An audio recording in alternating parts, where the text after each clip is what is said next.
राजपूत की मौत से क्या कोई ड्रग्स का कनेक्शन है, क्या उनके पेय पदार्थ में, चाय या कॉफी में इस तरह की बात जो सामने आई थी 4 बूंद मिला दीजिए तो वो ठीक महसूस करेंगे, क्या वो है? क्या बॉलीवुड की बड़ी पार्टियों में ड्रग्स सप्लाई होता है? तो सुशांत सिंह का केस एक बहाना है, लेकिन नारकोटिक्स कंट्रोल ब्यूरो को एक बड़े कैनवास पर पूरी मुंबई के अंदर ड्रग कार्टेल का भंडाफोड़ करने की कोशिश वो इस समय कर रही है। बिल्कुल। और आज जब रिया चक्रवर्ती से पूछताछ हो रही है तो रिया किन नामों का खुलासा करती हैं ये देखना होगा, क्योंकि शोभिक ने भी कई नामों का खुलासा किया। इस सबके बीच एक और बड़ी खबर आपको बता दें, सुशांत केस में सीबीआई ने सुशांत सिंह की बहन मीतू सिंह को आज लगातार दूसरे दिन पूछताछ के लिए बुलाया है। सीबीआई मीतू सिंह से डीआरडीओ गेस्ट हाउस में पूछताछ कर रही है। Diwakar Singh DRDO guest house के बाहर से हमारे साथ हैं। दिवाकर, आज दूसरी बार, क्योंकि कल भी मीतू सिंह से पूछताछ सुशांत के घर पर रिक्रिएशन एक बार फिर से क्राइम सीन का, आज पूछताछ किस एंगल पर हो रही है?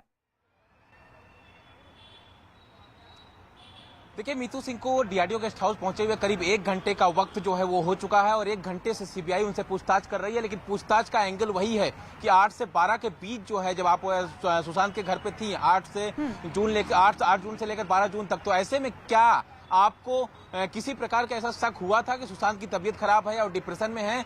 ये सवाल उनसे पूछे जा रहे हैं। कल भी ये सवाल पूछा गया था, लेकिन मीतू सिंह ने जो जानकारी मिली सीबीआई सूत्रों से ये कहा था कि सुशांत बिल्कुल भी जो है डिप्रेशन में नहीं थे।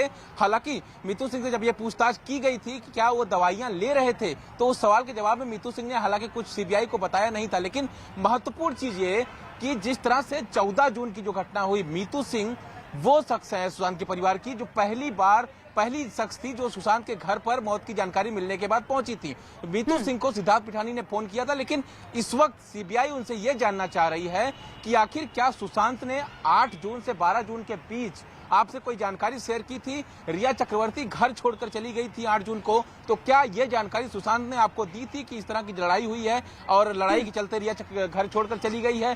क्या रिया चक्रवर्ती जो है उन्हें किसी प्रकार का ड्रग्स वगैरह देती थी? इस बारे में आपको क्या जानकारी है? और महत्वपूर्ण चीज ये कि 14 जून को जब आप पहुंची, आप गोरेगांव से 15 मिनट में बांद्रा, जहां सुशांत का घर, वहां पहुंच जाती है, लेकिन उसके बाद मुंबई पुलिस पहुंचती है, जबकि बांद्रा यानी वही एंगल जो कल था कि 8 जून से 12 जून के बीच सुशांत का व्यवहार कैसा था, रिया के साथ झगड़ा हुआ था, क्या बात शेयर की थी, सुशांत भी क्या ड्रग्स लिया करते थे, इस तरह की कोई जानकारी आपको लगी जब आप सुशांत सिंह राजपूत के साथ रह रही थी? ये तमाम बातें मीतू सिंह से। लेकिन इस बीच एक एक्सक्लूसिव खबर आपको बता दें, एनसीबी पूछताछ में सुशांत के हेल्पर दीपेश ने कई बड़े राज उगले हैं। न्यूज़ 18 को एनसीबी से मिली बड़ी जानकारी के मुताबिक सुशांत के घर में रहने वाले लोग गांजा लिया करते थे।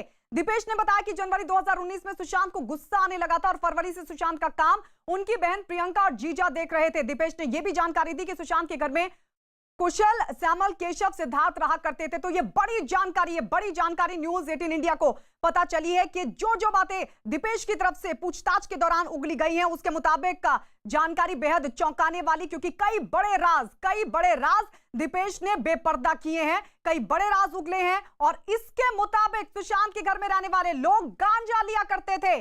दीपेश ने बताया कि जनवरी 2019 में सुशांत को गुस्सा आने लगा था और इसकी वजह से फरवरी से सुशांत का जो काम है उनकी बहन प्रियंका और जीजा देख रहे थे। दीपेश ने बताया कि सुशांत के घर में कुशल, श्यामल, केशव, सिद्धार्थ रहते थे। तो ये बड़ी जानकारी दीपेश से पूछताछ में निकलकर सामने आई है। अरुण हमारे सहयोगी हैं। अरुण, अब और कौन-कौन से राज दीपेश की तरफ से उगले गए और जो वो बात कह रहे हैं कि सुशांत को गुस्सा आने लगा था, उनके घर में रहने वाले लोग गांजा लिया करते थे, क्या उनमें सुशांत भी शामिल थे?